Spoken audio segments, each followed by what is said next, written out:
Hello, everyone, and welcome to our stream about OP characters. This is going to be fun.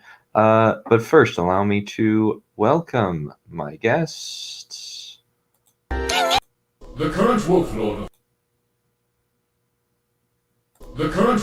of the Space Wolves is Logan Grimnar, also known as the Old Wolf. He rules from the Hall of the Great Wolf, together with his Wolf Lords such as Herald Deathwolf, Eagle Iron Wolf, and Bjorn Stormwolf. All I got out of that was wolf, wolf, wolf, wolf, wolf, wolf, wolf, wolf, wolf, wolf, wolf, wolf, wolf, wolf, wolf, wolf, wolf, and wolf. The Space Wolves are incredibly uninspired. They really, really are. Yep. Welcome, Wise Wolf. Always a pleasure to have you. Always a pleasure to be on here. Alrighty. And welcome in our next guest.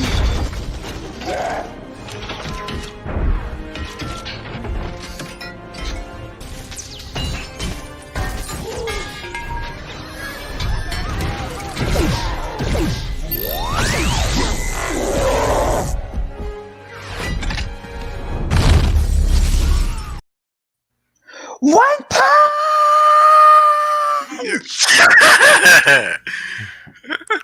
Oh my god, hang on. I need to get the proper overpowered character for this stream. Just give me a few. Alrighty. While you're doing that, let's welcome in.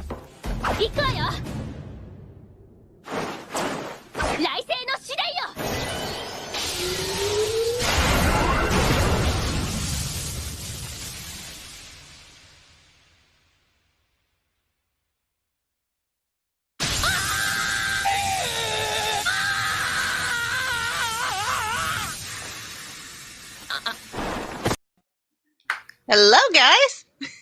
Hey there. My eternal, we're going to eternal mistress. Need more people. Yeah, I think you're always fine to come. You're fine to come on. Whoever wants to chat.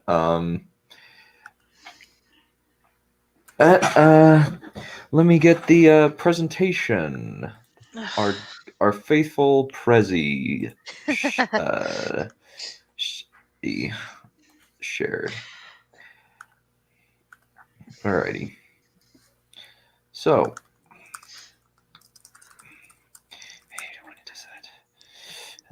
Alrighty. So let's kind of get this thing rolling. We might cover like the retread things here and there, but ultimately we're just going to be adding to the end about overpowered characters. So let's kind of define our terms. For each of us, what is an overpowered character? Character that's insanely powerful that even God starts to sweat. I'd say he massively outranks every other character around. Mm-hmm. In skills. Let me welcome in our fourth and final guest. I think we'll have to cap it off at 5 here.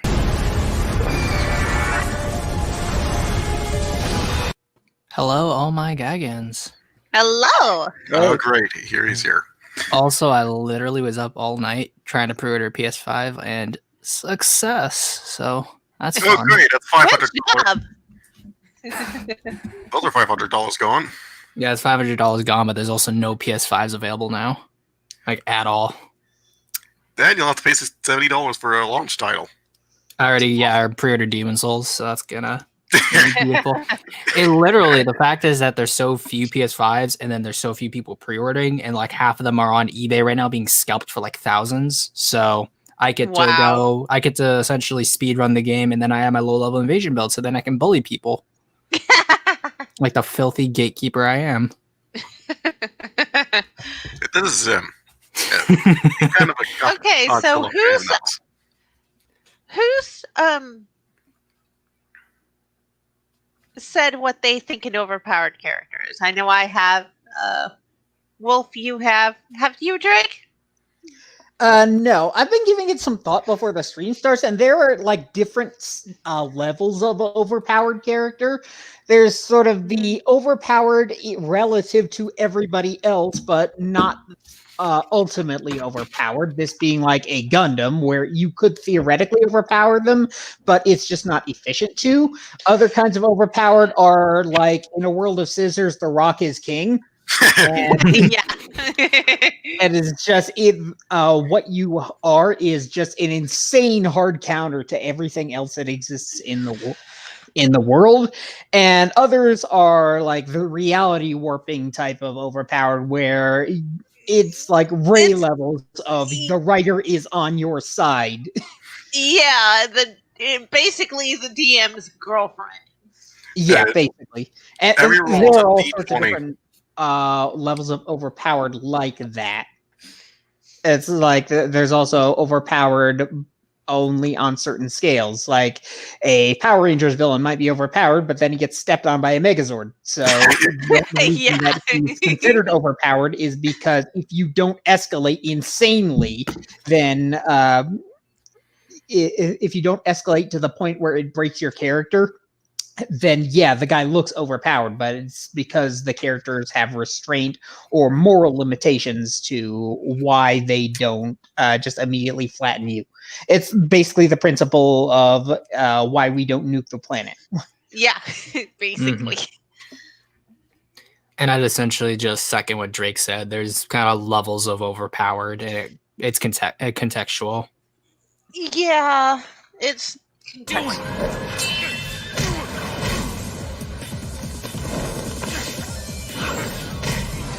Shoot, forgot to not share my screen. Yeah, we're going Hello, Yokai! What are you doing here? How's everyone doing? Can you hear me? Yep. Yep. We hear you. You're echoey. You're more echoey than normal, but yes. Gotcha. Yep. I'd say it's overpowered characters are easy to write, but they're also really, really easy to get wrong. Yeah, I can agree with that. Everybody's not boring. He's just Yeah. I'd say that's like a double-edged sword, because there are certain points where like Superman gets he gets extremely powered to the point where even if you were a competent writer, it would kind of get boring, especially if you kept continuing certain runs of the character. But yeah, that saying does hold true to like a moderate degree. Yeah. Overpowered characters have to be handled delicately.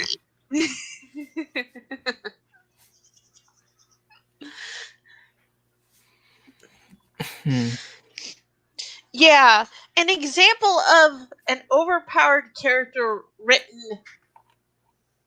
a character written to be overpowered but not written correctly is Ray. Ray Sue. As ER's brother, I have to say it. Whenever people say Dave won Mary Sue, everyone will immediately go Ray. That's the only thing she's going for. Being an old Mary Sue. And we would not have cared if she'd been overpowered had they been very careful about writing her. But they weren't careful about writing her. That's how easily overpowered characters can be That's why overpowered characters are more likely to be declared Mary Sue's than other characters are. Indeed. Because they don't struggle at anything at all. And Another... I'll say, just kind of looking at examples right here, we have, of course, probably at the top, a big purple boy, Thanos.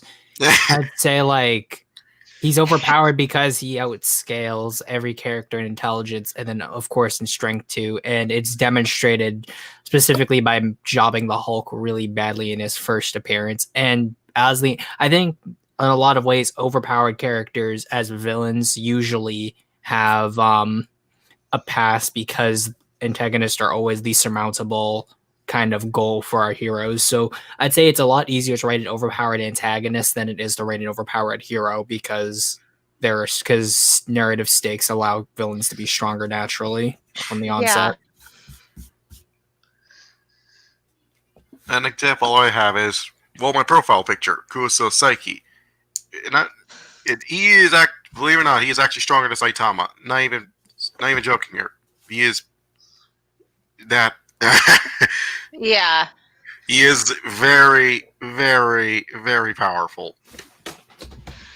Saitama is actually another good example of a well-written, overpowered character. He takes everyone out in one punch, but at the same time, he's struggling with who he is, because to become that powerful, he kind of lost his humanity. Well, not kind of, he did. Yeah, and now he's trying to find it again. Yeah, he That's lost probably his better brought up humanity. later, though. Yeah, he also had to like do a ton of training, and then also it helps the fact that like him winning in one punch is played up for the lulz. So I'd say overpowered characters in a comedic setting are also. Well, it isn't just more that it's a used. parody. It's more specifically that the story, part of the story, it doesn't rely. The narrative doesn't rely on Saitama becoming more powerful to move forward. In fact, it pretty much the whole purpose of the plot is that he struggles because he's powerful. So that's a little bit different. So the way that you would make the way that someone becomes a Mary Sue, the way you make a character into a Mary Sue, it isn't specifically that they're too powerful. That's just the most common way it occurs. More specifically, it's that they attain their goals without enough effort. That's the actual problem all Mary Sues have, is they attain their goals too effortlessly for the plot to be engaging. And what that means is the reason why we see it as, it's because they're too strong. Well, that's only because most narratives, particularly Western narratives, tend to rely on the character becoming more physically powerful in some way. Yeah. But other ways it can apply. Like, let's say that you're writing an anime about a kid that's trying to get an A on the test. He gets an A on the test in 5 minutes. There you go. It's the same problem as him being able to beat somebody up, but only if it was in a plot where he needed to beat somebody up. So more specifically, it's that they attain their goals too effortlessly. And Saitama's goal is to not feel like shit. He's not very good at doing that. No, he's not. So there you go. Yeah, exactly. And then I would say it also works for like Dr. Manhattan too, in sort of like his the word escapes me. It'll probably come back to me. I want to say sort of like his crisis of humanity, as it were. And also the fact that he kind of just screws off to Mars for like a lot of the story helps that as well. I got another example. Licht from Plunderer. He is powerful, and due to him being one of the legendary aces, he can make his ballad count as high as he wishes it to be. However, it comes to the fact that he's very, very old. And at first, what you may think is a joke with his count being, with the ballad count being in the negatives, because it's every time a girl's ever rejected him.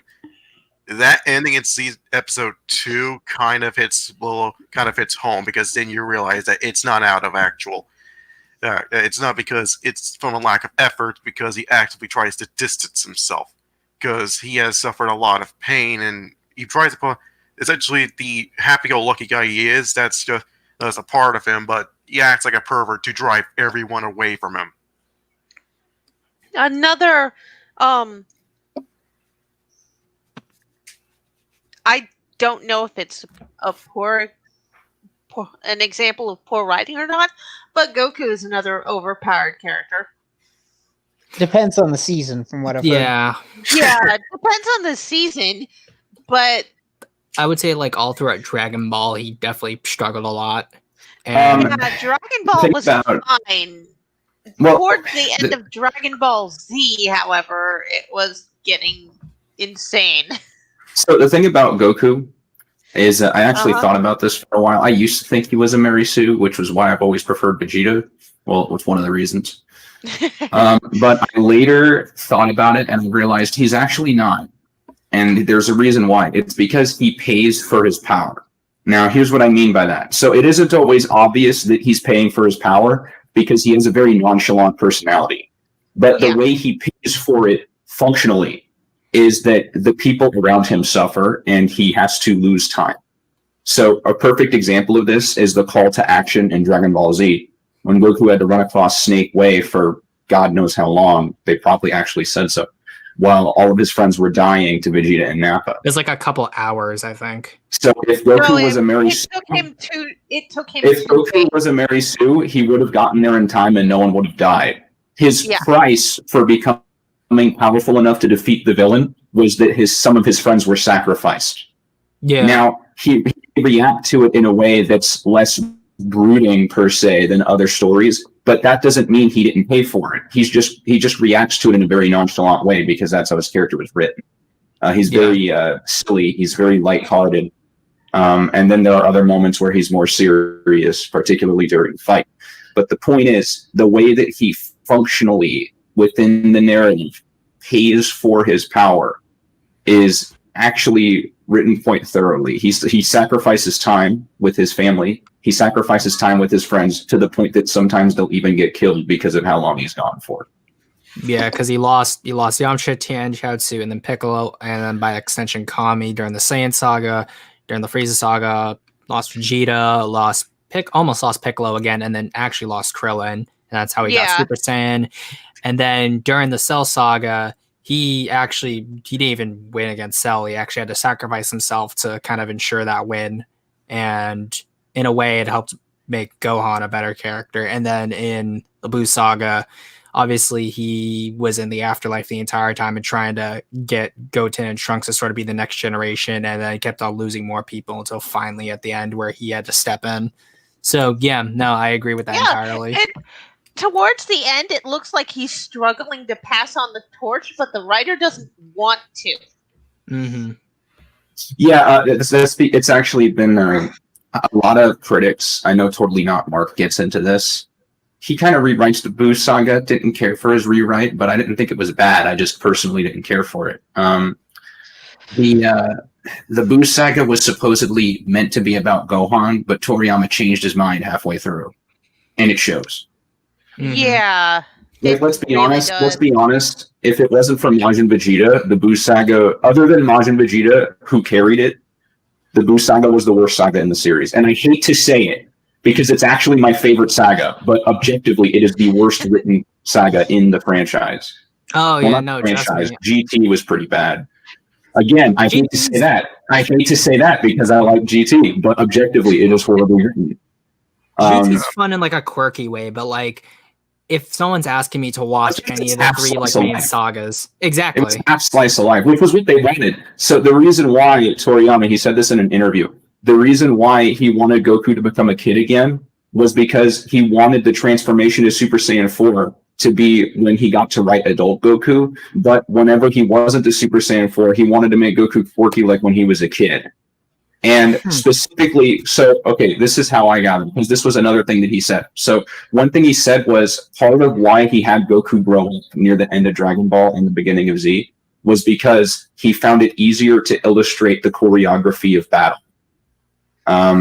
If you'll notice, like the Kamehameha wave, much more pronounced in Z. Not even just in Z, toward the end of the original Dragon Ball. So it wasn't just the difference in style from the new series. It was more specifically because of the visibly longer limbs that gave him more to work with. And I think that this is where I'm going to speculate a little bit. I think that he wanted to be able to more easily illustrate the fights of Super Saiyan 4 and have it like, adult Goku illustrated fights. You got to have that choreography in there.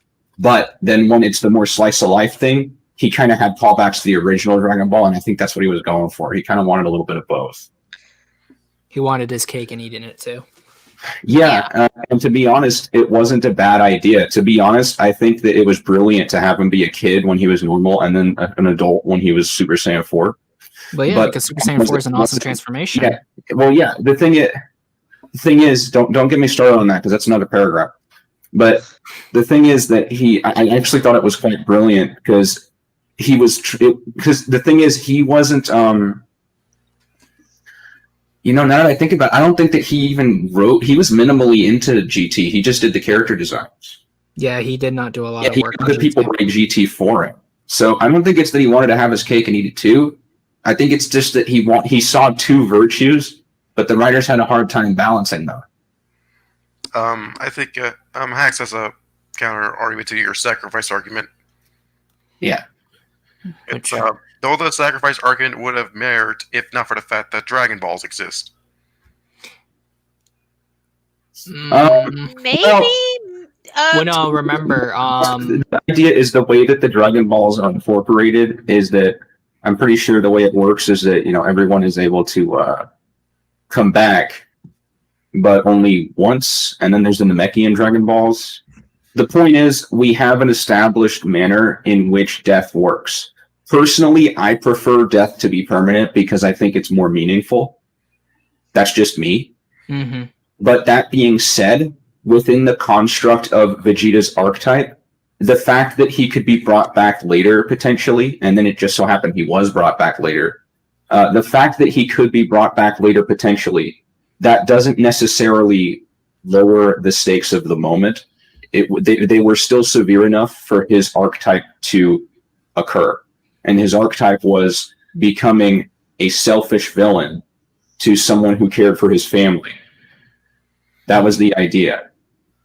He had to get over his pettiness of wanting to be stronger than Goku and instead sacrifice himself in an effort to save everyone else. And then another thing with the Dragon still Balls. took place.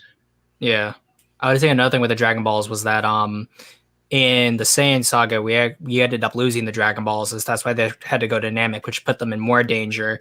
And then even when they had the Namekian Dragon Balls, essentially they had to do like a 2-in-1 kind of hit and you'll shoot and you miss it kind of moment there to save everyone, which ended up working fine, but left Goku at like essentially at his face-to-face Frieza, which thankfully Goku was able to return. And then obviously there was the stuff with the heart virus, which he wouldn't. They didn't think he would be able to be brought back with the Dragon Balls anyway, and then with Cell Sun was so powerful because your health is draining while you're fighting. You really feel like you're having a heart attack.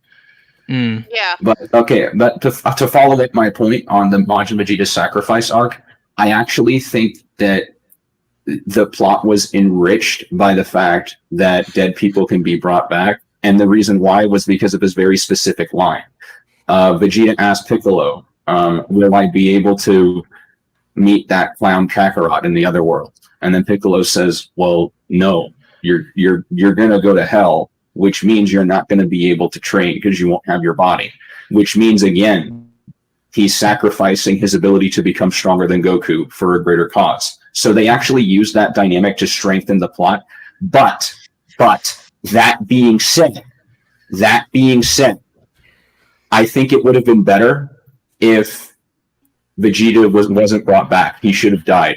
He's my favorite character, but the fact that he was brought back later, it lessened the blow. I agree he should have stayed dead. What I would have done if I mean, to be honest, I wouldn't have... see, Toriyama has a couple skills I don't. One thing is specifically... I'm not going to mention the second thing because that's 3 hours. So specifically, the way that he's open to having death be something that can be negated later. So that brought in that specific plot point of, well, Vegeta can't train in the afterlife, but Goku can, which shows his sacrifice. Yeah. But I agree with that. I wouldn't have gotten there because I'm not really open to having death be negated. But I think that it goes too far when you have characters. I would have made it where if you go to hell, you can't come back. You're dead. Because now not only can he not train in the afterworld, he can never come back. It's over. He will never be stronger than he is right now. And he is still doing this. It would have been better. Then there was but what about the time that Goku fell into hell? Yeah. I know. That's when it gets a little... It's like, well, when is hell something to be taken seriously? Is running around because that... It's like, the two big guys. Oh my god, we lost! You know what I mean? That really is hell. Vegeta having to hang out with them. Supernatural posts. God. Hell is just kind of hell is whatever Toriyama wants it to be in the moment. Yeah. Because on And one hand you have like that slapstick filler episode in the Saiyan saga where Goku falls down and you know he's got to fucking play tag with these two nut jobs, and then in comparison to that we have Goku having that conversation with Frieza, that sinister conversation with Frieza in Super to bring him back. So it's like it's hell is what he wants it to be. Mm-hmm. I mean, why bring back Frieza when you have a perfectly good half Saiyan character? I thought it was stupid until I watched. I thought bringing back Frieza was the stupidest thing he'd ever done until I watched. It was actually pretty good because it was the and they were subtle about certain things too. Like so near the end when Frieza is helping Goku, like first Frieza tries to kill him and betray him. But later on, they end up working together because they kind of have no choice in the tournament power. And what happens just near the end, it's very subtle, but it's there. Even though he says, like, I'm not, like, after they win and everything, he says, are you sure you still want to bring me back to life? Because I'm not going to change. I'm still going to beat you. And they said, yeah, but a deal's a deal. Now, so he didn't really change. He's still a static character, but there was a dynamic quirk that made it worth it. And that was when, so you know how Frieza refers to Saiyans as monkeys forever, like he always he's referred to Saiyans as monkeys, right? Well, yeah, that's partly because of their tails. Yeah, the point is, it's a derogatory and disrespectful term. That's the point. But near the end of the Tournament of Power arc in Super, when they need to do one last move to cooperate, and Frieza won't do it, Goku convinces Frieza to do it, and then in the middle of the fight, in the spur of the moment, Frieza refers to him as a Saiyan. Like he says, Saiyan, help me. And then they do the attack. Whatever it was that he said, he referred to him as, I didn't catch it, but then I watched it on Totally Not Mark's review of it, and he was right. It was very subtle, but it was just enough to be satisfying. He says, Saiyan, help me, and then it's better in the Japanese dub because the English dub is kind of stupid because Goku's like, during a really serious part. Super's better in Japanese. I say this as someone that knows the English dub with a passion, even though I think the voice actors can be a little fucked up. I'll admit that they're still talented, and I prefer the English dub. And I love the metal music in Z's, the stream, the television version of it that everyone saw with the Falconer music. So I think that even though I prefer everything in English, Super is the one I prefer in Japanese, which is a lot coming from me. Nah, I'd agree too. Super is just better in Japanese. Like everything about Super kind of was a little too comedic in its dub.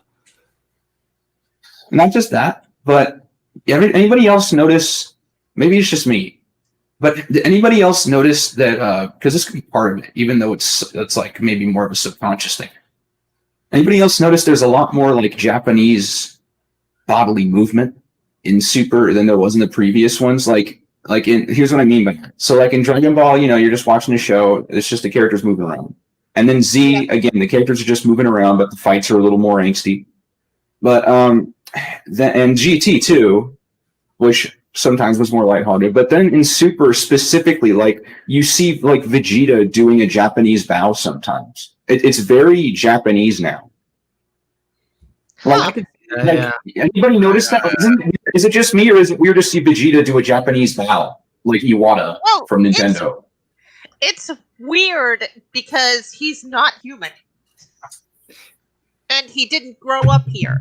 You would expect Goku and all of the kids to do it, but not Vegeta because he's from a different culture.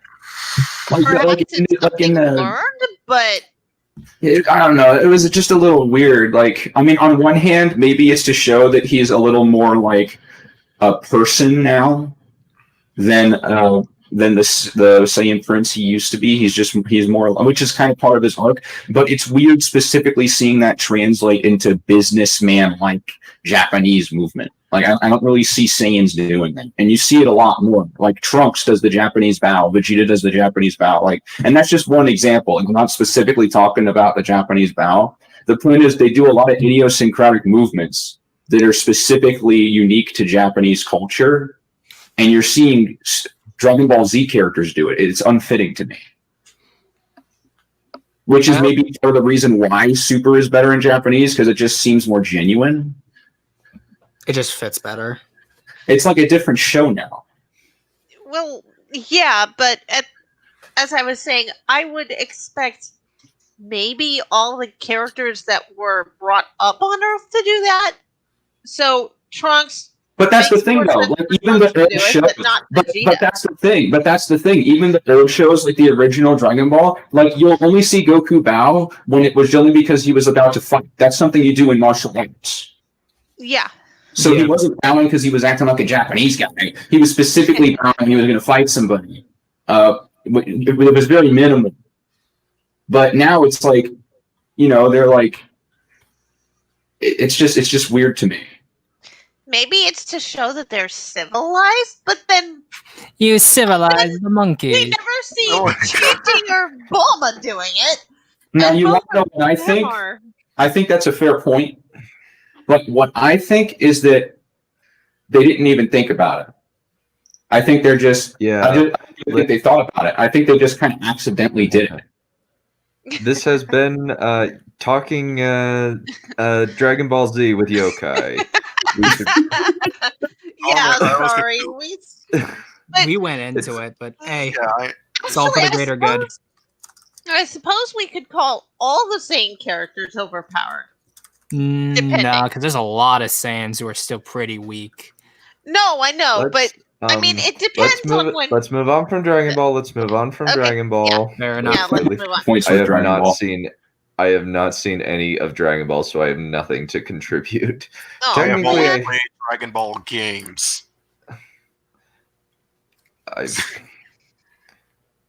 Dunn's just like, you filthy weebs, all of you. Oh, don't you I judge like me. Technically, I like Yu-Gi-Oh! So, technically that's like weak sauce weebdom, but You're just gonna love Gargantua let's Planet. see.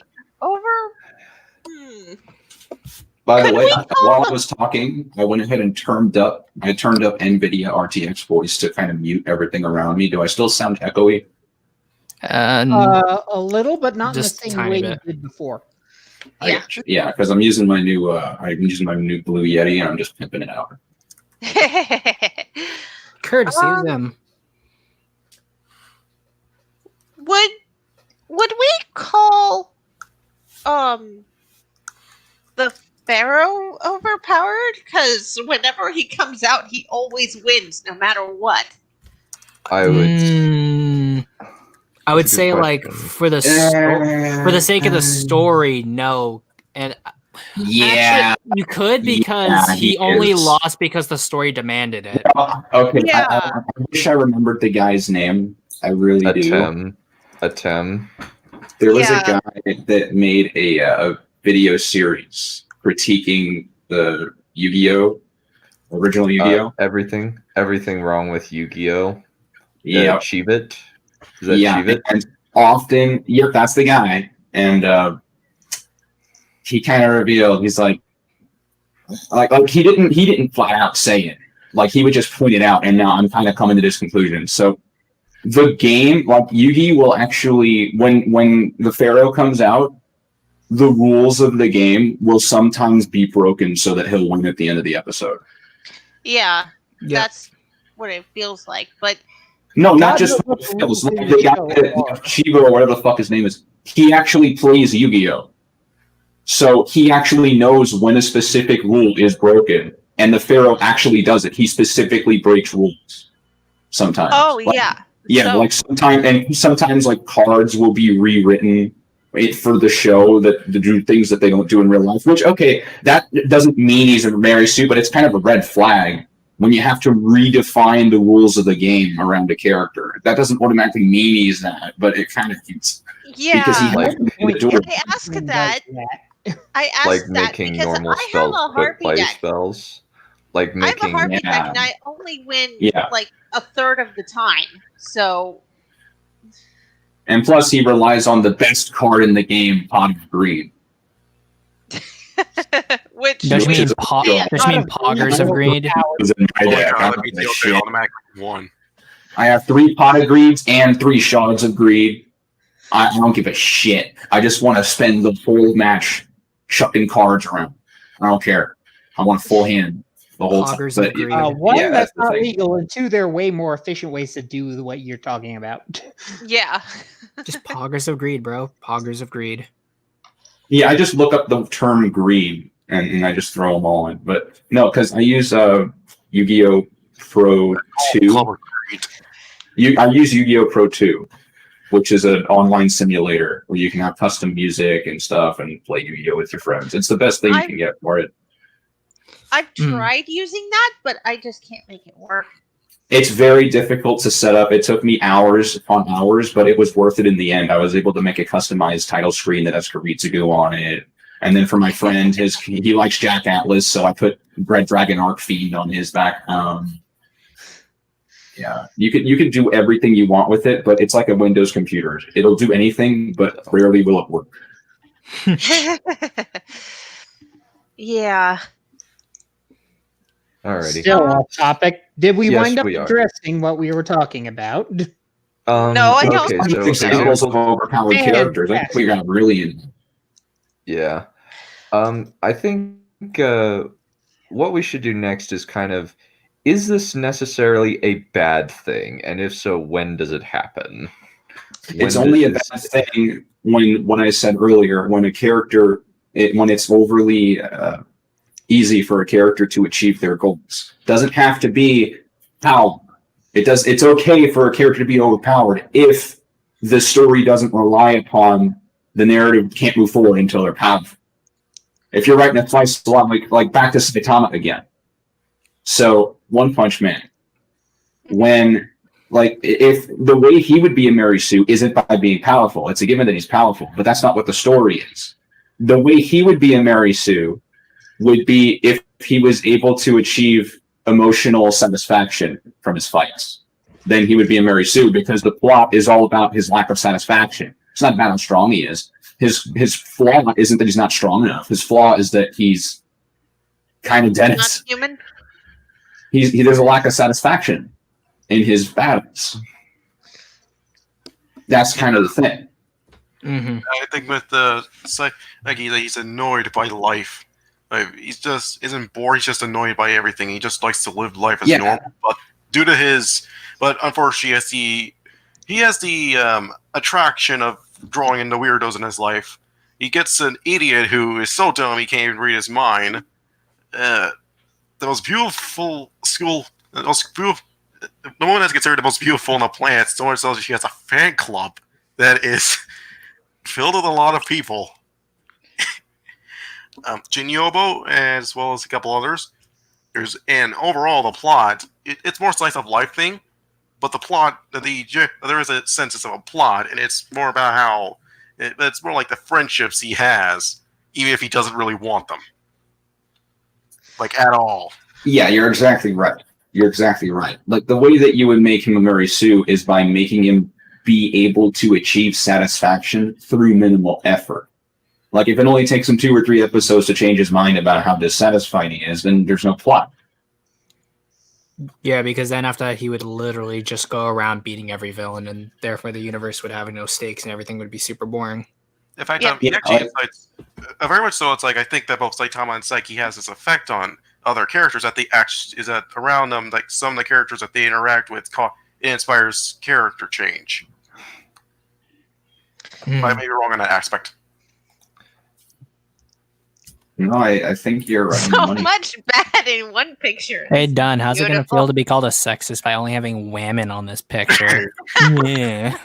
Hey, Well- he has a woman right in the stream team, so checkmate. Yeah. So Checkmate, liberal crazies. checkmate atheists. Yeah. I'd Like, say put the only John Cena problem. in there. No, The problem Cena's a with- good character. Yeah, the problem with pretty much all of these characters Oh, is put pretty Arya in much there, the actually. world. Yeah, Arya is kind of a Mary Sue towards the end. She wasn't a Mary Sue before, and then she did become one. Where Yeah. she basically can heal from like a gut wound, like Wolverine. Mhm. And then we also, I think a good one we can actually add in as, I'm trying to think of one.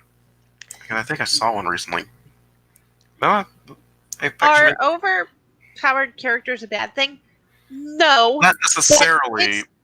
But it's certainly very, very easy to stray into Mary Sue territory. In fact, I'd say it's easier with overpowered characters than with almost any other character. Except for maybe a Paragon. Because agree with that, Paragons yeah. don't change. They change the people around them. But that's the only reason. Well, even then, Paragons don't necessarily have to be overpowered too. Well, yeah, but I'm not saying Paragons are overpowered. I'm saying it's very easy to stray into Mary Sue territory with them if Yeah. you're not careful. Yeah, I can agree with that. And again, I think that's just a consequence of the abundance of physical prowess being necessary within certain narratives. So Mhm. within that type of power structure, it just sometimes it gets out of hand. Mm-hmm. Yeah. A good way to avoid this is to have, you got power. Well, exactly, you bring up with Goku. Have them gain power, but it comes at a price. Or have their power not be the central focus of the narrative. Or have Yeah, them Yeah, gain, that too. yeah, like you can And carefully avoid control power creep. Yeah, like maybe they're super powerful, but it's extremely hard to control. In fact, the antennas on Psyche's head, those are inhibitors. His full power can actually destroy the world, and he can't control it. I'd say like another issue is that like again people don't world build properly, and I'd say just naturally they just power creep just becomes something people don't realize in a lot of cases, Or just they care don't about. see it. They don't see it until it's too late to fix it. Mhm. Or they And I have think it's a lot of these. Go ahead. another problem is basically that their antagonists do not have the power to match them. Like Captain Marvel is an example of not Mhm. having a character that is of her power set, especially in her own movie. I'd I'd say say- that every character here doesn't have a Mhm. villain that's as powerful as they are. If they are, not for long. I would say that a good example of it done correctly would be something like Campione, where they have to be overpowered because they are fighting literal gods. Yes. Mhm. Yeah. And there's the well, technically the servants are overpowered, but only by human standards. If they're fighting other servants, the power scale is completely different.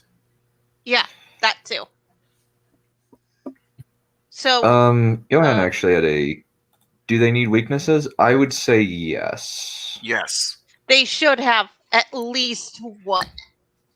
like It doesn't even Saitama. have to be a physical weakness. Yes, like for No, example, it Yeah, doesn't has- have to be a physical weakness. It could be an emotional weakness. It could be a weakness in terms of fitting into society, and it can be an actual direct consequence of the abundance of physical prowess. Well, I'd say if they have one weakness, that weakness actually should be exploited quite often because, like, someone could say, "Oh, their weakness is they care too much," and essentially they means could that write you can stories. always- Yeah, you can Yeah. always go after the characters' families.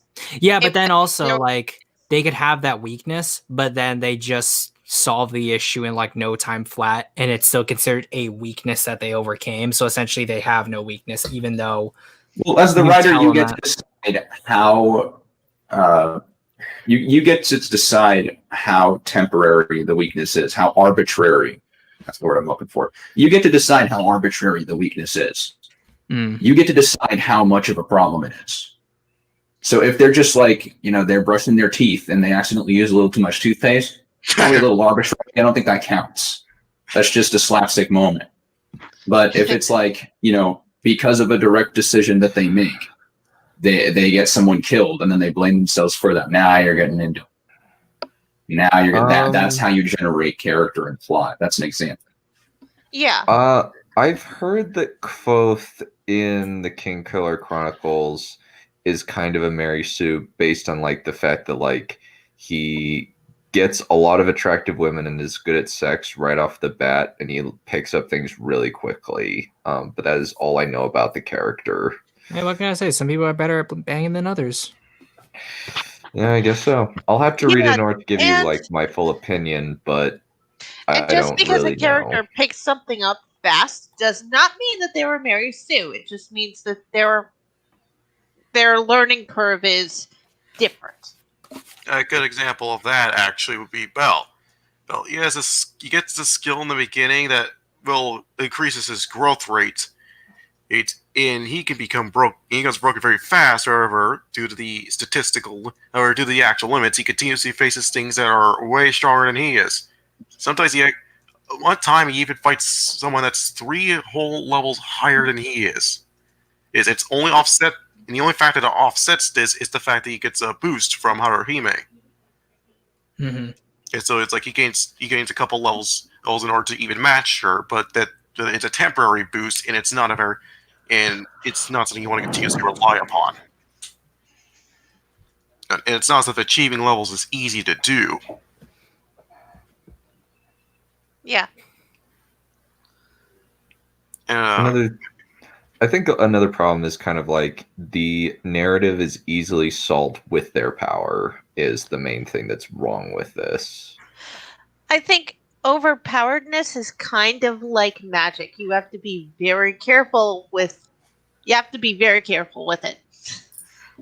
And that's precisely it. Now you can go first. As easy as you can make a story seem fun, as it is as easy as you can cripple it with having an overpowered character. Mm-hmm. Mm-hmm. And I think that a lot of these writers and the fans of their characters, they take it so personally when you refer to a character as a Mary Sue. It's not something to be taken personally. It's you're communicating whether you're nasty about it or not. That's not the point. The point is the critique is valid. You're communicating to the writers and the fanatics of said writers that there's an issue with the plot and that it is correlated with the way a specific character is handled. Now, if you take offense to that, fix the character, fix them a little bit. You don't have to get rid of them. You don't have to replace them. You can fix it a bit. You can maybe modify their behaviors to properly coincide with their environment.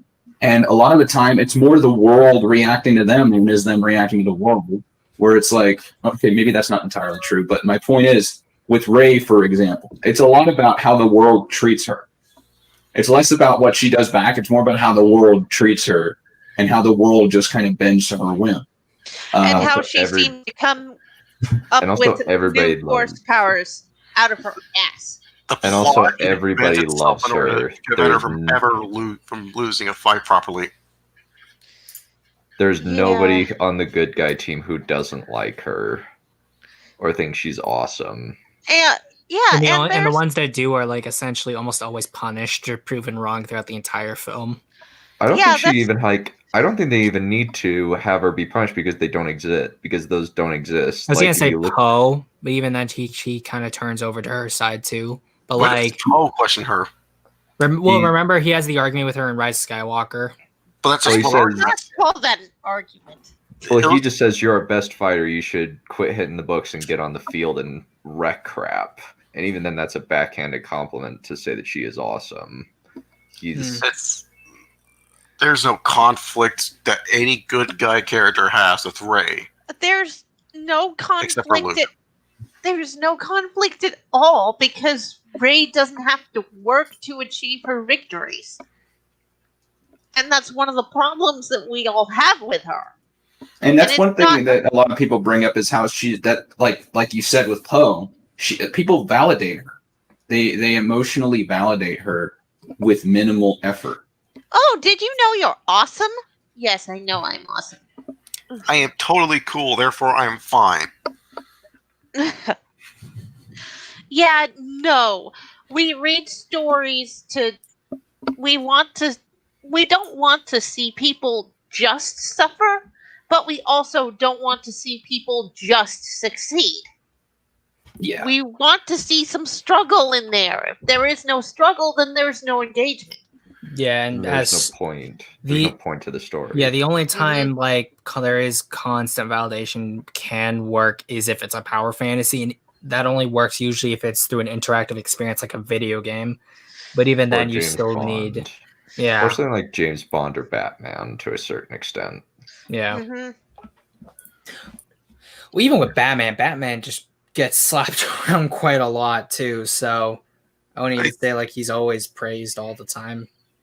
Yeah, I think Annals does bring up a good point. They have, well, we already brought this up. The character, if you want to write an overpowered character, they need to have an actual weakness. So this is just hammering home the fact of Rey. She doesn't have a real weakness. No, she doesn't.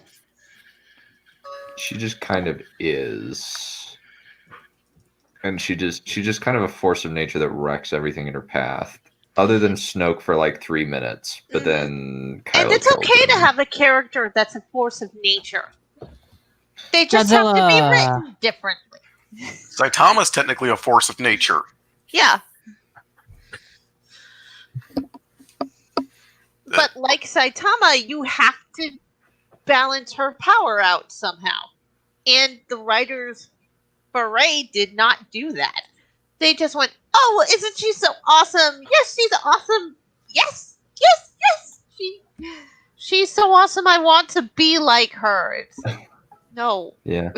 Oh, Drake had a couple of things to bring up in the private chat. Long story short, the dimension in which your character is overpowered should not run parallel with the nature of the conflict. Exactly. And why is being too kind not a weakness? Well, I would say that one character that did this correctly is being too kind is a weakness. Goku's too kind. He gets people killed. Yeah. No, Shiro wants to save everyone in front of him, and as Archer points out, by trying to save everyone, you save no one. You know what? I'm wrong about that. I just realized that. Wow, this is gonna. There's a whole debate about Goku because apparently there were some translation issues. As voluntary as they were, supposedly the Japanese one, when he lets people go, it's more clearly communicated that he does it because he wants to fight them again, and therefore it's for a selfish reason. It's implied, but then in the American version, he's like, "I'm gonna do it because I'm a nice guy." Now, again, I think. Now, totally not Mark brings this up. I think he embellishes it a little bit. But I do agree that it's at least implied more clearly in the Japanese version that he'll save you, he'll let you live, even though you're evil, because he wants to fight you again. Whereas in the American one, it's more heavily implied he does it because he's a nice guy. Yeah. Yeah, that's one thing that's always been debated. Frieza live, and as a consequence, the world almost gets blown up. If it weren't for future Trunks. No. Yeah. I'm not talking about that. I'm talking about just before the Android saga. If I try to, you let Vegeta go. What happened? Vegeta turned into an ape. Reject modernity. Embrace monkey. Vegeta is the only character in that. Well, no, not the only character. Let's see. He lets Tien go. He lets Piccolo go, and they end up defecting to his side. The same thing happens with Vegeta. But then the first time we see that not actually happen is Frieza, because Frieza arrives on Earth with an army ready to take over or destroy. So, I don't know.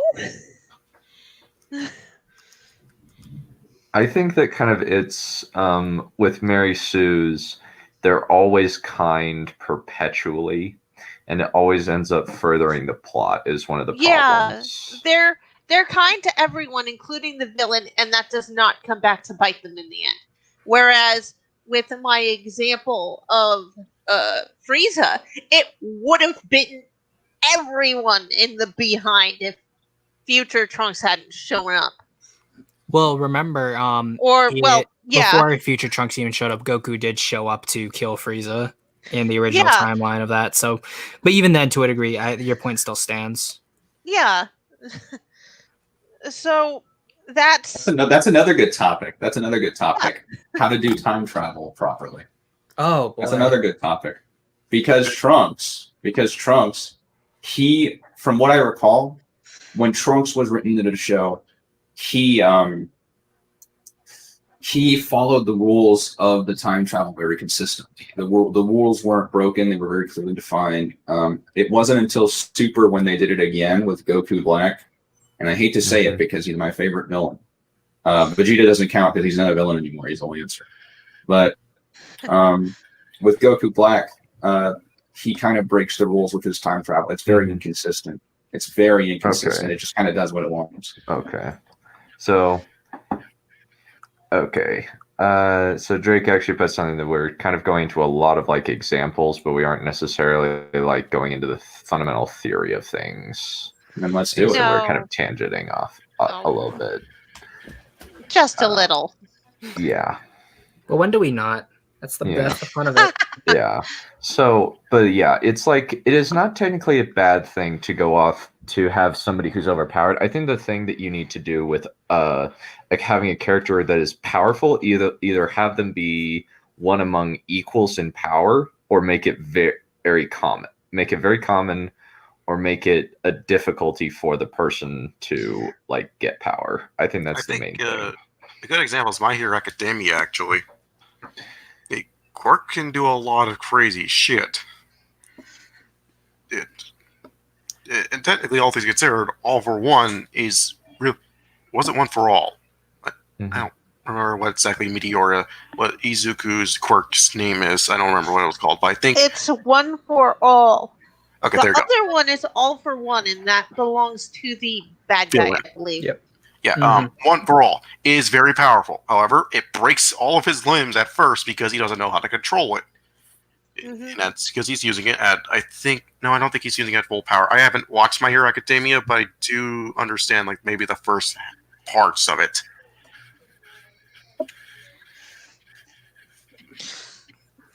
Yeah, but One for All is very, very. So we've talked. So like we talked about like how we can work with how like I think we've kind of covered quite a bit of like how an overpowered character can go wrong. But kind of how can we kind of work with an overpowered character in a narrative? Well, the narrative needs to be written in such a way where the overpowered character is not treated as a Mary Sue. But I would also say like whatever the character is overpowered in, you should attack the character in every way that they aren't overpowered in. Put them in situations where their strongest ability is not able to be leveraged for them. And then if they've able to cross a threshold and they've had their conflict, their resolution, then they should be allowed to let that overpowered side of them kind of flourish, and then you can have that indulgence of power fantasy. But I would say generally you can make an overpowered character work when you write situations for them that don't allow them to be like overpowered. Does God count as an OP character? Okay. Yeah, I will say right now. Yes, he is OP. He depends on your. It depends on your. He casts plagues. He does all this crazy stuff. How can he not be overpowered? Well, technically, he did rage quit. Technically, almost with the floods. So Yeah, know. technically. And A villain version of Saitama would be very interesting, actually. Yeah. So up here I actually have a picture of Saitama, but I actually had a couple of other pictures. The one on the left is Vin Venture from Mistborn. She's an example of a character who is seemingly overpowered in terms of in the end of Mistborn. So by the end of Mistborn, she is an incredibly powerful Allomancer, but she is still limited in terms of she doesn't have enough power to, say, kill one of the Steel Inquisitors, who are the kind of the apex Allomancers of this particular world. Yeah.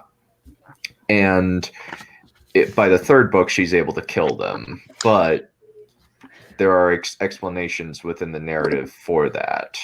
So it took her like 3 books essentially for her to get that powerful. So she isn't necessarily overpowered. You got to see that struggle.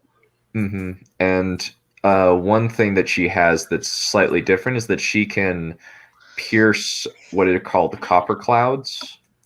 So where normally like people are blocked by somebody burning copper from seeing what another Allomancer is doing, she can see through it from the first book.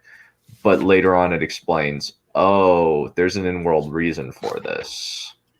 Mm-hmm. I've been thinking, in the first 6 books, I mean, not 6 books, but the first 6 movies, and I know that this is a dangerous topic because we always tangent when this comes up, but would we be able to call Palpatine overpowered in the first 6 movies? No. Not really. No, because he literally, I'd say like his position. I'm not talking about physical prowess because he's an old man. I'm talking more about his ability to manipulate people with his. I was going to words. say, because most of his power comes from his indirect manipulation of Vader in particular. Mm-hmm. Mm-hmm. I would say it's a combination of the dark side of the Force and a bit of a charisma. I think that's a good question, and I'm going to tell you why. So, yeah, but no. Here's what I mean. Well, yes, but technically no. Well, I'll have to think about it right now, so, cut me some slack here. But, I mean, yes, because most of the conflict is coming straight from him, but no, because the whole world kind of works together to kind of combat that conflict that emanates from him. So I guess you could call him a villain, Sue, but not really, because he doesn't break the plot. It's just that the plot relies heavily on him specifically. You can have this world-ending villain as long as you have shit to combat it. Even if it sounds like too much of the conflict is coming from one source, so long as the source is combated, I think it's okay. Like the forces of chaos. Yeah, I would call him a full-blown villain, Sue. But you could say the same thing about Ganondorf and Zelda. Not in the first 6, but in the 9th film, definitely a villain, Sue. I would say, with Star Wars, it's an interesting one because of the way they have the rule. There can only be 2 Sith. I don't know. I don't. Well, yeah, I would say I naturally. disagree with you. I would say the world naturally, like the Bayonite Sith, were naturally just stronger because there were less of them. So the dark side was coalescing in ways for them to just be naturally stronger than the rank and file Sith behind the of the Sith Empire. power is that it makes you stronger, but it makes you a dick. Not necessarily. Like it makes sense for all the conflict to be coming from these 2 slugs. Mm-hmm. Vader's doing all the physical stuff. Palpatine's doing all the planning and manipulation. As well as his position of power allows him to be that powerful. It's not like he just kind of just popped out of there and like popped into the Chancellor's position out of nowhere. There was at least reason for it because he was originally a senator of Naboo, and the vote of no the politics of the world allowed him to reach the position he did, and then he essentially gamed the system like no one else gamed the system, which I say is fair and logical. Mm-hmm. Unlike so the First Order. Prequels here. Yeah, well, that's the thing. It's explained and shown how Palpatine in the world was able to interact with it to make it the way it is, unlike, say, the First Order, which just appears out of nowhere. And then by the second film, the only indication we have is it rules, guys. Well, maybe Palpatine is, but he isn't. Like, in terms of him being a villain too, maybe he is, but he isn't. Like, maybe in the prequels he is, but in the originals he isn't. Maybe. I'm just saying, I'm on a whim. Maybe. It only comes out because he manipulates everything around him. While everyone's playing 2D chess, he's playing 3D chess. Yeah. I think kind of like, and the third one is actually a character, like, at least like a placeholder image for Ayla Eltharin in,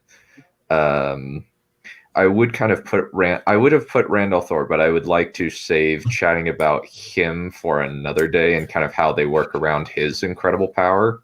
Okay. But kind of with Rayla Altharin, the way that I got her to be overpowered very quickly, but still keep it within kind of the bounds of the universe I created, was basically she has a teacher that is able to possess her body.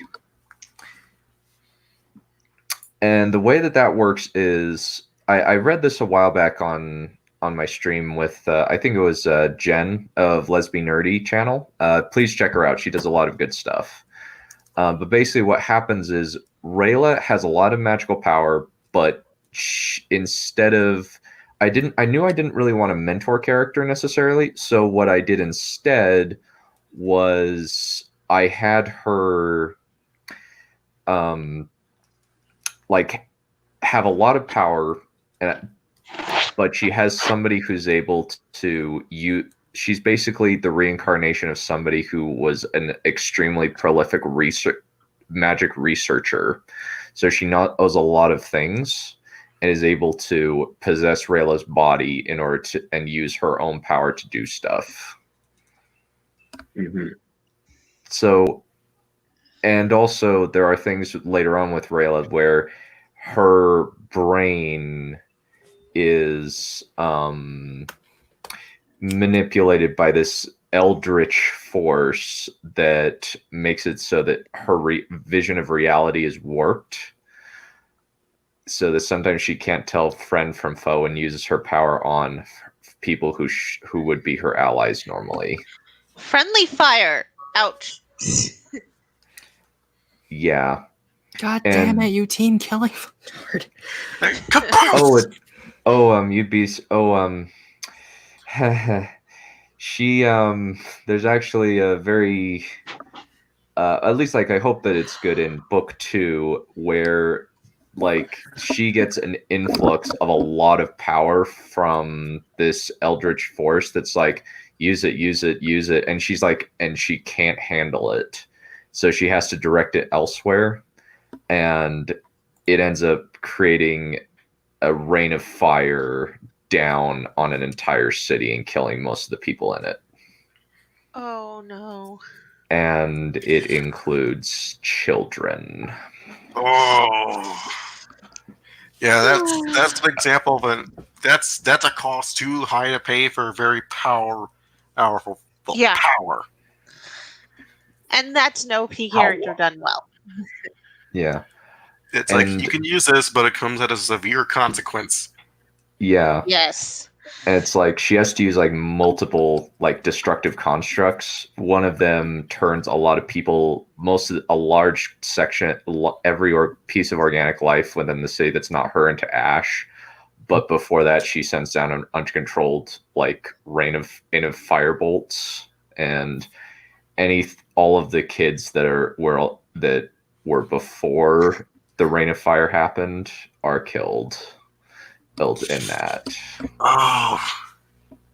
And she's from this. And which book series is she from again? This is the book series Tempest of Shadow. I've got to write that down. So in the book series, Dark Champion Cycle. In the first book, what happens is she's trying to like fight off a guy, and then the constables who are all other magic users come out and like try to arrest her, and she thinks that they're the bad guys. So she starts attacking them because this thing is warping her view of reality. And she kills a lot of people, and that actually ends up having a lot of consequences down the line where people are like, no, we don't want to have anything to do with you. You slaughtered innocents. It's not my fault. I didn't mean to. Yeah. And wait, did you just make an Assassin's Creed reference? Yes, Assassin's Creed Rogue. I make my own luck, Liam. Mm-hmm. You did all of this. And for what? Someone has to make amends. God damn it, Shay. Assassin's Creed Rogue is a very stylish game. I love Rogue. Rogue is just better Black Flag.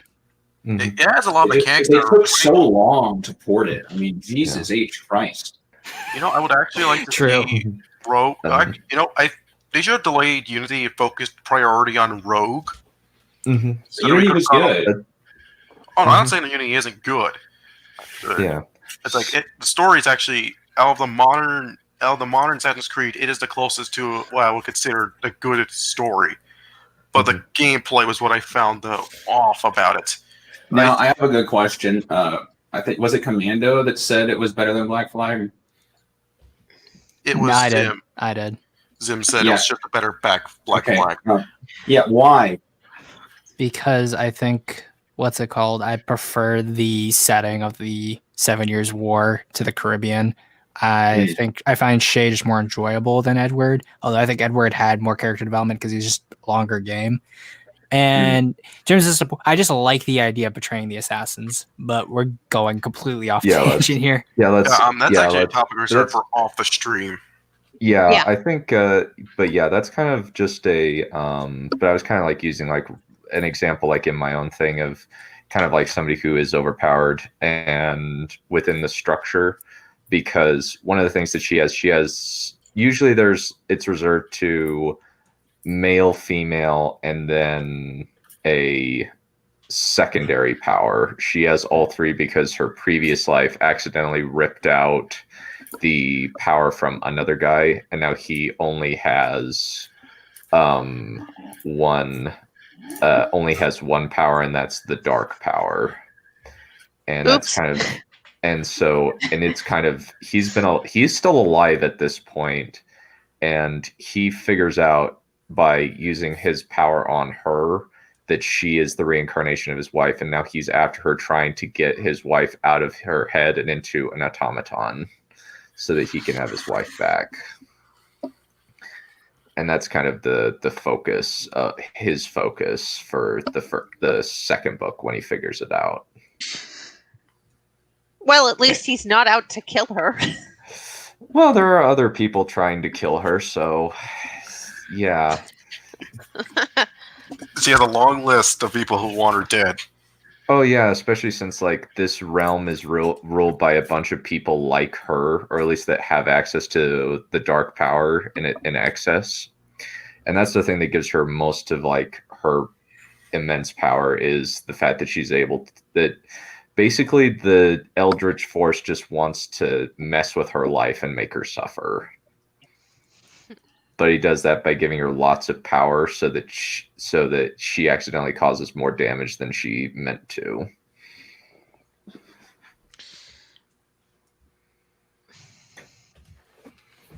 Really bad stuff. Yeah, so was that... Do we have anything else to talk about? Let me think. I think there's kind of like, I guess, like what might be like appealing about overpowered characters, even if like that's easy. It's the power fantasy. Power fantasy is what makes anyone want to appeal to an overpowered character. You just I think a lot of people just like to be around something that's good. People like quality. Mm-hmm. Yeah, I'd say that is a very appealing part, is that, well, it's a fun. Then you can sometimes have fun with it. So he's like, well, he's overpowered. But the question is, how powerful is he? Mm-hmm. Kind of testing the limits of what's possible. Exactly. Yeah, and you could take on literal gods if you're in the right setting. That, or you could shift the entirety of the human genome so as to have everyone have weird colored hair because you have pink hair. You don't want to stick around because of it. You can have weird colored hair, take on gods, and even take on Super Saiyan gods with really weird colored hair. Yeah. Hey, redheads exist. Come on. Don't be mean. Technically, isn't and we all have some kind of weird thing going on. Yeah, I think that's kind of like, the power fantasy, they want to kind of, and also like people like reading about like competent characters, and usually competency relates to power in some way. Yeah, but then there are the people who mistake competency for being overpowered. No, guys, that's not the same thing. Like an That's- example, like somebody who's competent but not necessarily overpowered is Walter White. Like he's bumbling like crazy in the first season, Mhm. and then like I would say another example of competent but not overpowered would be Batman, and that's because he's always crazy prepared. because he has no power, and like kind of there are some people who are like sick of the overpowered comic book Batman, or at least like the unbeatable comic book Batman. It says like, no, well, Batman would prove, and it's just like, yeah, I can find that annoying, but like it's kind of part of his character that he is trying very, very, very, very hard to compensate for the fact that his power level is nothing compared to most of his colleagues. Yeah, he's badass normal compared to everyone else who is an empowered human. Except for Other something like Oliver Queen. Or Clark Kent, because he's not human. Yeah. Well, Clark is also. Connor. Oliver. Oliver. He's also very much similar to Batman. He doesn't have anything. He doesn't have any powers, but he does. But he has a lot of resources behind him.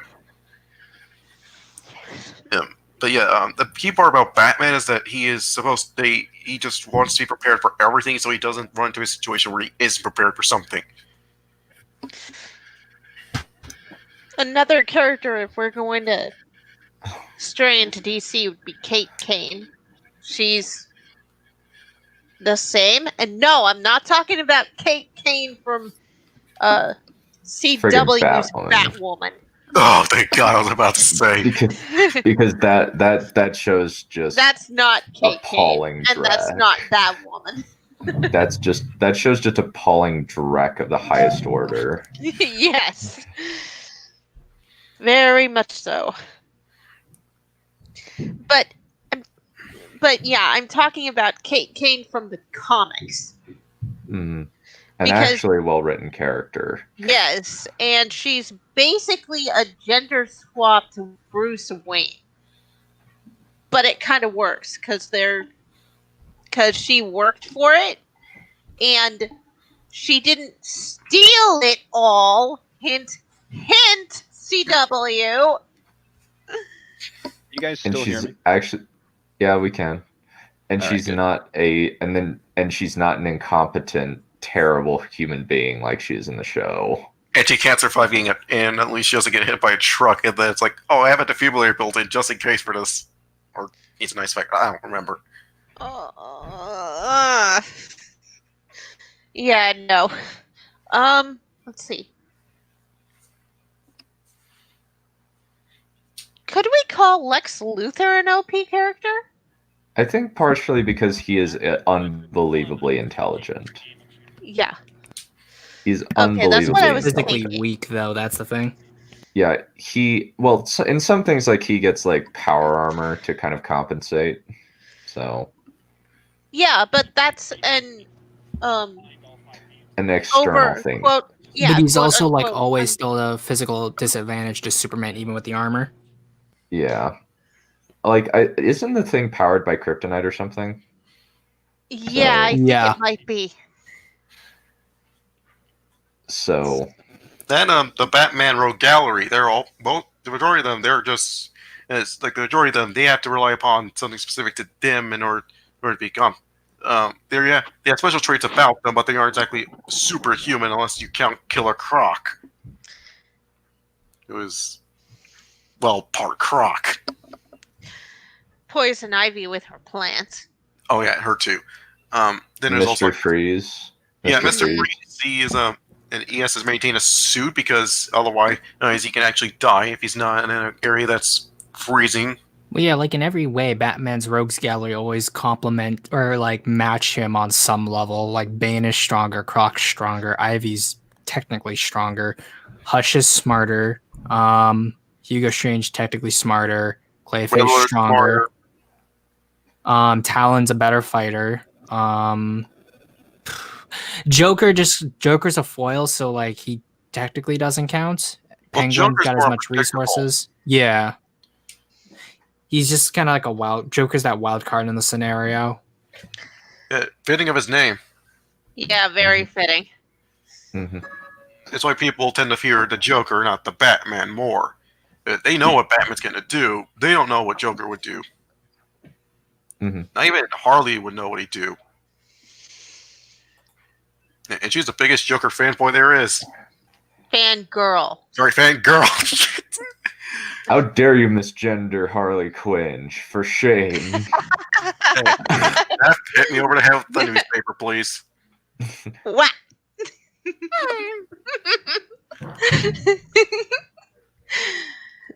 So, if we have overpowered characters, how do we keep it interesting?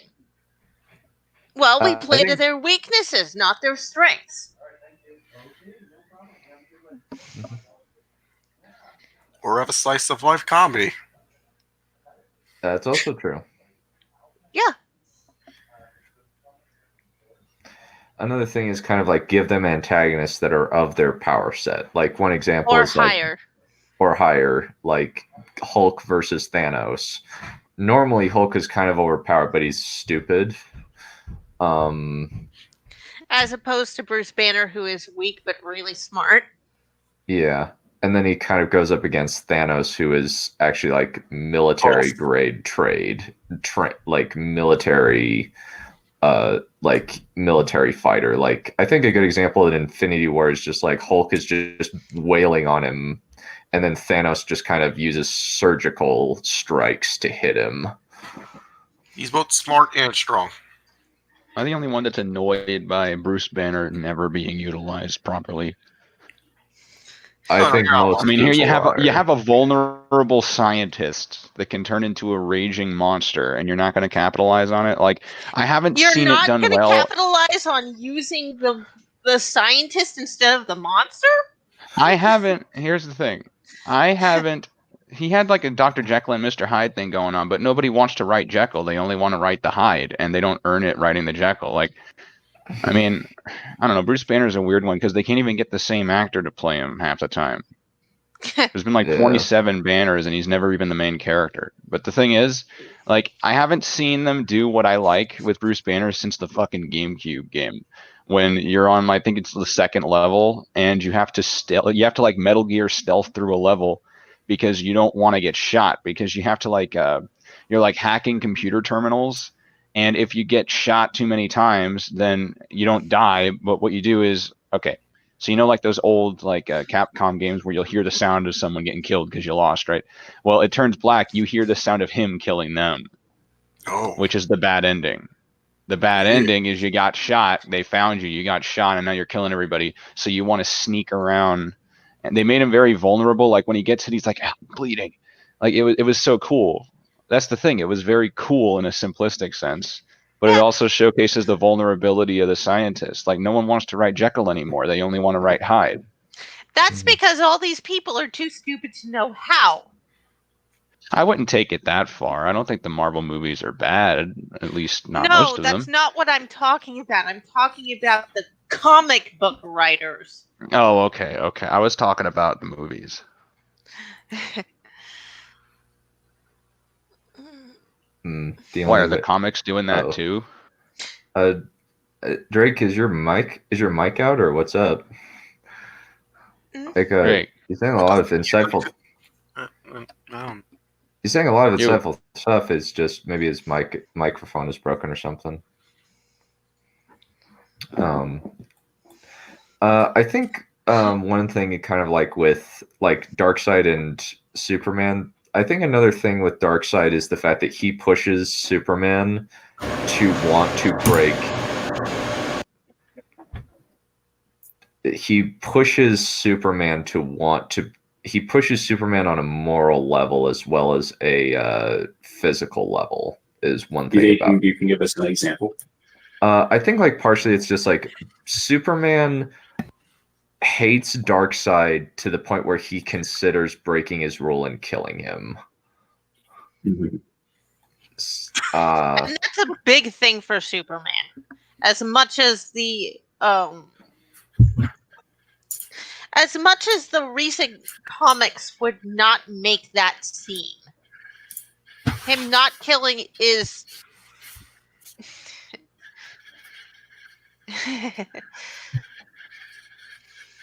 So they don't. It's gotten to the point where they don't understand that Superman is the Boy Scout of DC. He always does what's right, and he does his best to do what's right wherever he can. And that is his weakness. He overstretches himself. And if a villain gets him to the point where he's going, I don't know if I want to keep to my rule of no killing anymore, then that means you've pushed him.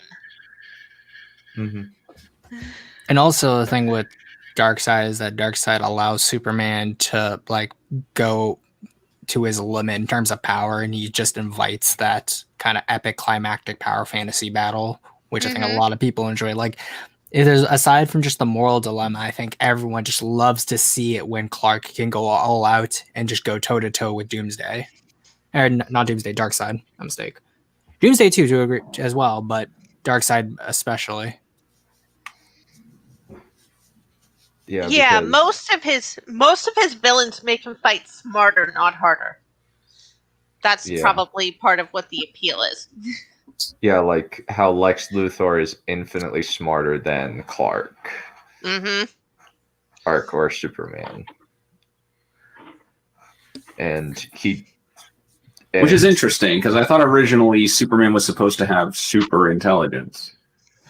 I think he is very smart, but the issue is that Lex Luthor is more calculating and smart than he is, because it's basically a Machiavellian villain where he's willing to go places that Superman is not willing to. Yeah, just because Superman is super intelligent doesn't mean that he'll do whatever it takes with that super intelligence. Yeah, and just because he's super intelligent does not mean that there are not going to be people who are smarter than him still. But that's also why Justice Lord Superman's an interesting concept to a lot of people, because it's a Superman that did do it and kill Lex, and you get to see how efficient a Superman who allows himself to embrace killing people actually is. A what? Did you say Injustice Lord or No. Justice Lord? Justice Lord. Also in Justice Superman 2, but so what you're referring to is the Sentry. I really don't know much about him. I just know that he was a major figure in the World War Hulk comic series. Sentry's essentially like Marvel Superman, kinda. Yeah, but he's very limited because he's agoraphobic. Mm-hmm. What does that mean? I don't think I've ever heard that word before. Agoraphobic means you're afraid of going outside. Oh, so he's basically a NEET. Only with an actual excuse to be a NEET. Yeah. He has a very, very, very bad, like he just kind of is afraid of like other people, partially because he can't like he's afraid that he'll go beast mode and kill a lot of people. Oh my god. Okay, guys, everyone, Drake said this in the private chat. More like Sentry was into social distancing before it was cool.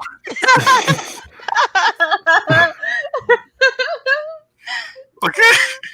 You know, we gotta give respect for all the NEETs out there that prefer to stay inside instead of socializing with actual people. Can we just say how ironic it is that Drake's just going off today, but he doesn't have his mic? Well, it's like the call's really crowded, so he decided that he would be the one to kind of shut up. Okay, gotcha. I see. Yeah, that actually be a really interesting villain. You know, how come we don't see more of those kind of villains? The villains that prefer to stay in the sidelines, not because they don't want to fight, but because they are afraid to go outside. I want to see more characters like that. Period. Leave me be, He-Man. I want to stay in my castle. Yeah. Like maybe I think a good example might be Mr.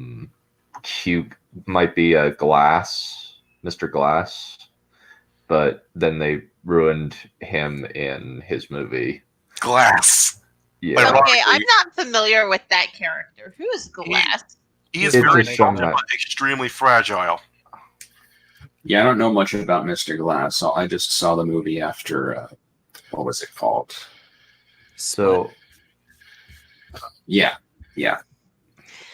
But back to that, I would really like to see a series where shit's going down if they have to go out. It's Like someone who works from home, doesn't have to be a writer, who also has superpowers, but they don't go out superheroing a la My Hero Academia because they have this fear of either a fear of going outside or some kind of condition where it makes going outside to be very uncomfortable, if not painful. an example is actually that Drake brought up is Dr. Doom. He lives in Latveria because he's basically exploiting diplomacy, specifically diplomatic immunity. If anybody beats him up, it technically counts as an international incident because he's the head of his own sovereign nation. But he's trying to destroy the world. Yep. But yeah, that could be an interesting weakness for an overpowered character. They can't go in the sun because they very easily get blisters or something. Vampires. No. Well, there is a skin condition where just going outside during the day makes it very, very painful. Sanguine Vampirus? No. I don't know what the skin condition is called. Condition and sun related. Oh, sun sensitivity. That's probably it. Oh, no, come on. Probably. Okay. Skin conditions from the sun. Hang on. Okay, sun sensitivity. A sun allergy is a condition that happens when the immune system reacts to sunlight. The immune system treats sun-altered skin as foreign cells, leading to the reactions that can occur inside a rash, blisters, or hives. Only people with sensitivity to sun will experience symptoms. It's literally called photosensitivity. Yeah. So, give a villain or a hero's varying degrees of photosensitivity. And that would be an interesting weakness. Or they're just like, they just don't like being outside or around other people. Or Yeah. Make them extreme introverts. But no, the overpowered characters all seem to be extroverts, which is not a weakness. Oh, and Drake said, a condition that makes going outside really painful. You sure you're not talking about autism? Oh my god, I like to see a villain like that. Like, I like to see a villain. Well, maybe autism. It depends, I suppose. But no, I was talking about photosensitivity, Drake. Alrighty. I think that we've kind of covered a lot of our bases. Now it's time for, I think, kind of for the next 18 minutes, what we're going to do is open it up to the chat, to all 6 of them, to ask questions about this particular topic or just anything that comes to their mind. Well, we got probably 4 left, actually. And before anyone asks, no, pineapple does not go on pizza. Of course it doesn't. Who would dare think that? Heresy! It is heresy in itself to dare suggest that pineapple be belonging on anything that is pizza related. But no, what you're saying is heresy, because I actually like pineapple on pizza. What is it with women and pineapple on pizza? Don't make me do it! Why is Bilbo Baggins the most powerful character? Bilbo Baggins. Because he's funny. Yeah. Bilbo's the key to everything. You have to understand this, everybody. He's like Jar Jar. It's like every dark back to him. Gorath? The Mad God from Elder Scrolls? Hmm. Oh yeah, Sheogorath. Mm. Yeah, he's overpowered primarily because he was a different god called Jigalag, but after he was split apart, he essentially became the Mad God. But it's whimsical in its tales where like he's able to outwit the other like Daedric gods in the Elder Scrolls universe, but it allows them to see flaws in their methodology, which allows for interesting storytelling. Nihilism asks, how to best avoid making your character accidentally OP. Proper world building. World build your Yeah. story properly, like please. Yes, We are please. like We're we not are asking that you do a lot of world building. We're asking that you do enough that the characters are properly balanced. And in the private chat, Drake the Duelist asks, how do you defeat an overpowered villain without an overpowered hero? Yeah. Well, I think in usually what trying to. way is the villain overpowered? yeah. I think one example is actually in. So full spoilers for Mistborn. Has anybody here not read Mistborn and wants to read it? I'll read it, but like I don't do mind want being to read it, spoiled. but I don't care about spoilers. Yeah. Okay. Same. Okay, so what happens in Mistborn is it's set up that the Lord Ruler is the most powerful Allomancer on the planet, and how that works is he's been living for centuries. Nobody quite understands why, and the answer to that is he is a combination of feruchemy and alchemy and allomancy, where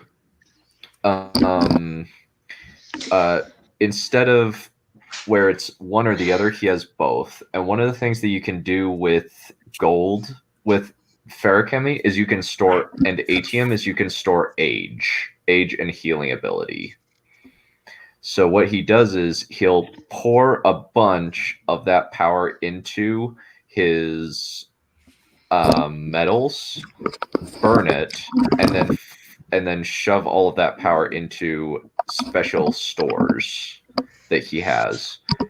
Interesting. So what on his person at all times that are dug into his body. Huh. And the thing about allomancy is you cannot pull things out of another that are embedded in another person's body. Or you can't like with steel pushing or iron pulling. So what happens with that is the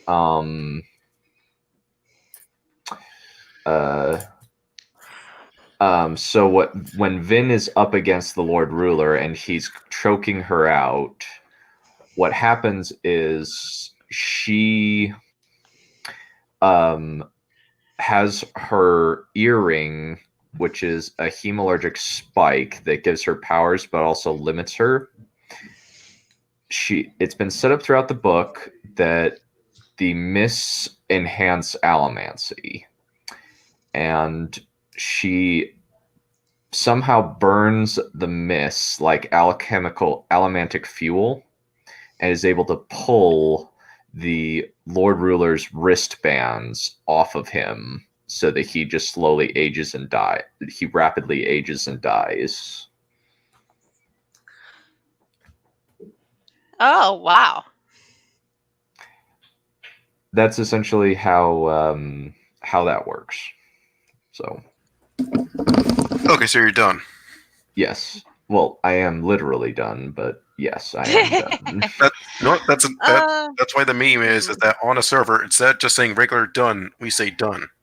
Uh-huh. Hi, Not Dr. with Crow. an E, but with two N's. Yep. Because the Johan asks, I want to make a powerful villain, but I want to limit his power by notable to use his powers fully when around good god temples. Is that a good way for a villain to be not too OP? Yes. I think that makes sense. Like, just there's a built-in reason for this person to not be as powerful for but basically like this like locations where it is powerful. So essentially, this person can be weakened by destroying the person. By getting away from the proximity. So there are ways to beat him. Yeah. For example, for a story I want to write, I have like like I introduced regenerative factor. I already talked about this in the tutoring session, but I guess I'll bring it up again. The regenerative factor, it could depend upon how powerful it is, and I say that it requires that the best way to kill a person is to kill them faster than they can regenerate. Mm-hmm. It's like cut off their head or something. Yeah, actually, that's the typical weakness. Actually, the typical weakness is cut off the head and then boom, they can't regenerate. But the final villain has regenerative factor so fast, and not even that would do it. It requires something that kills them that has to do continuous amounts of damage, all the while still killing him. So as to outpace his healing factor, since the rule implements that the fact that the more wounds that are inflicted upon you, the slower the regenerative factor is affected. Or burn it. Would cutting him up and burning the pieces work? No, because you have to be very fast cutting it. And it's a very split. That's depending upon the fact. You have to move pretty fast to cut him off very quickly. And fire may do it, but it may have to be a very long stream. And considering it has to be a very long stream, but I don't have any But unless you have a dragon around, or if you have the powerful fire spell that works like a flamethrower, you're going to need to work fast. It's lickety split. Oh, wow. I think that's why a lot of stories that utilize villains like that have heroes that prioritize cooperation. And usually one of the characters, either the anti-hero, the lancer, or the main hero, has issues of isolation that prevent the plan from working initially. Yeah. That's how you do that. It does that with the villain being thrown to a volcano. It's a continuous stream. It's a... Hey, guys. Disney's lost $250 million on Mulan. Whoa! That's more than that. The Quartering just uploaded a video on that, and I know his stuff is hit or miss, but I guess they never miss. But either way, crab rave to that. I guess. Yeah, that's a lot of money. I don't think he would lie about. I'll have to look that. at Disney's. I need to look at Disney stocks on Wells Fargo now. Just because I'm like, ooh, that's interest. That's a very. I guess it's their first Disney remake to lose money, which I use E-Trade. I'll actually check right now. Yeah. You know, I wouldn't be surprised if that's just what they try to tell people. I'm not going to be surprised if it turns out they lost more than that. Yeah, and we all knew it was going to crash in China because they changed the dragon to a damn phoenix. And not even Winnie the Pooh was not happy with that. No, they weren't. Not only that, but we also kind of there's also kind of like they got rid of all the damn songs. And the movie the movie doesn't understand how chi works. Mm-hmm. No, it doesn't. Chi is Chakra from Naruto. Pretty much, yeah. Yeah. Right. That's like explaining how they could run up walls like that. But they didn't run up walls in the original. They used what are those things? The weighted grappling hooks. No, not grappling hooks. But they used the ribbon around the column and doing it that way. The way you mean the weighted the discs? Yes, those. Yeah. So so So over the past 3 months, it has actually gone steadily up. Their stock. Yeah. It's been going up steadily, but it just recently went down a little bit. Yeah, I think this crash is just gonna set them back a lot more. They've been bleeding for a while now. I think this one's going to be a very big bleeder. The books are very much cooked. In fact, I'd say they're overcooked. Rooking the guests and cooking the books. Yeah, it's like ever since, I would actually say since Last Jedi, they've been bleeding money. Yeah, they have been. Nobody's going to the theme parks because, oh my god, I can't breathe with that. I know right now their stocks are about 130 a pop, but when they were like their 52-week low over in March was like $79. Yeah. Any other questions from the chat, since we're on a little bit of a tangent, but is there anything else that we'd like to kind of bring up before kind of we have to end in 3 minutes? Well, let's see if the chat has anything for us. Or if there was anything y'all wanted to bring up. I think one. Yep. What? You in a hurry? Oh no, I just want to eat something. I just want to eat something before Mudcast. We're covering Maggie Fish. Oh no! We could. Oh Jesus, I'm so sorry. Which we could play that little is 10-minute clip I wanted to do last time during the Godzilla stream. I think it's RoboCop. Oh no! Which one? Crap! It's her RoboCop video. But which RoboCop? The one, I think, number 1. And of course they're gonna rip apart the original. No, it's gonna be her weird. She took 2 minutes from a bit. She took 2 minutes from one of the movies she watched, and she went on a tangent for how long was it? About an hour. Drake is saying, "Oh gosh, that video, the one I got only 100 seconds into before I rage quit." You know, You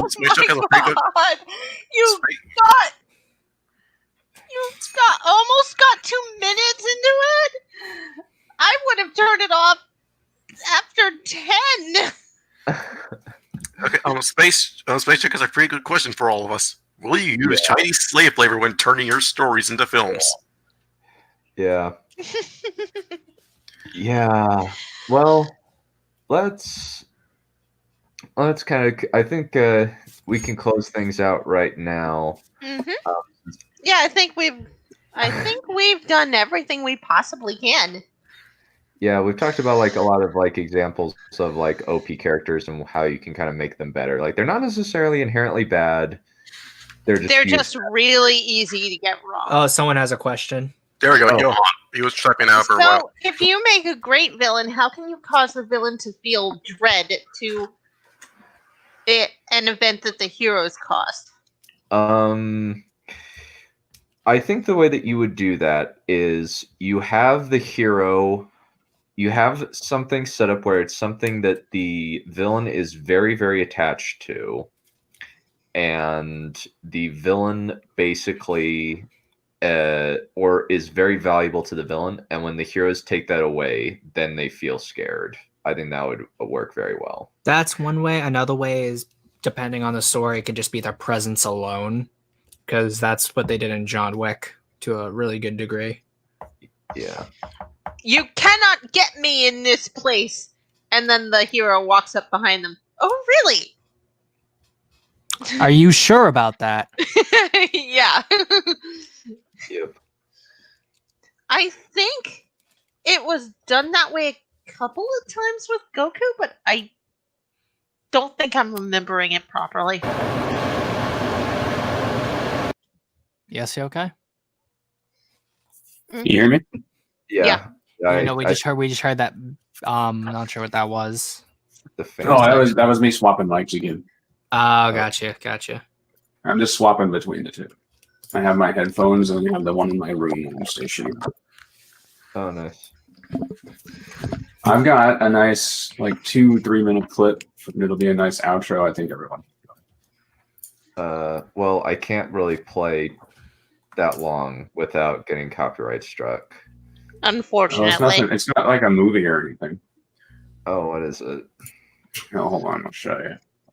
I was gonna do this last time. I miscalculated how long it was, so we didn't have time for it, but we actually did. I thought it was like 10 minutes long, but that's just the people talking. We're not showing them.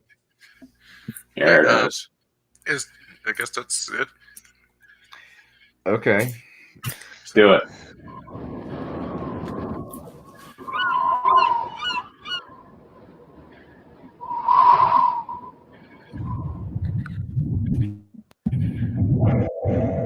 Little makeup for last time. This looks like a video game. It does. It looks like the old Metal Slug games.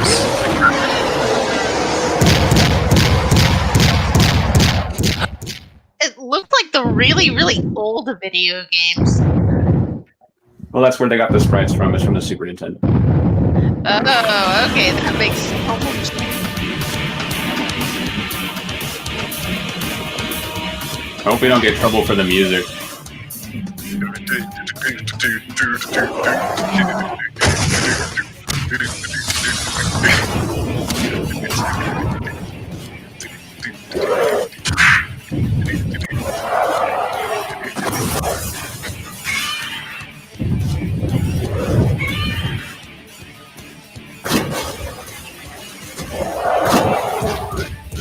Down. Yeah, that's my question. Let me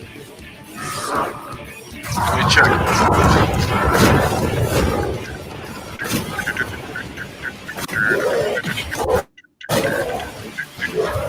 Oh, this is taking place somewhere. I thought for sure this was taking place somewhere else. Nope, the stream is still up.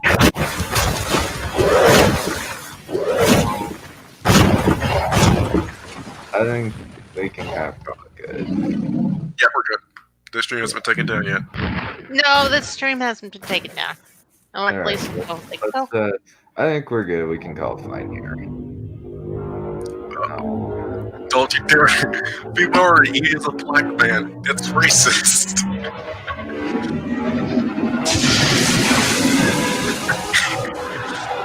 Godzilla. Yes. Which is why King apparently stupid idea.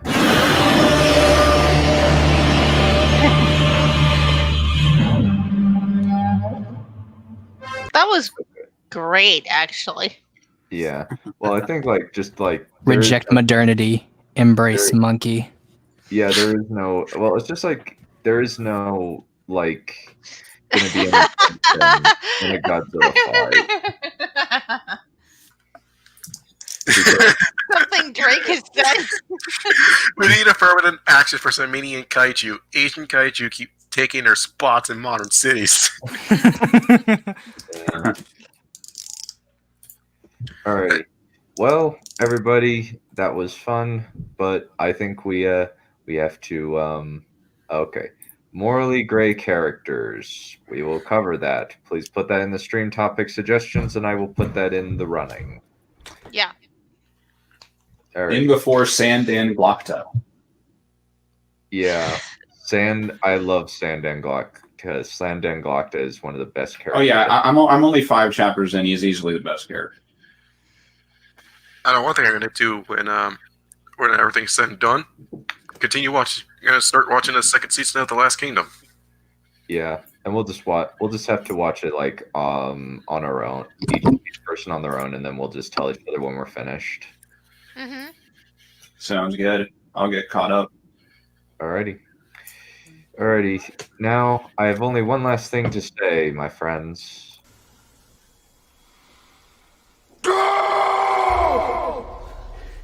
Holy shit.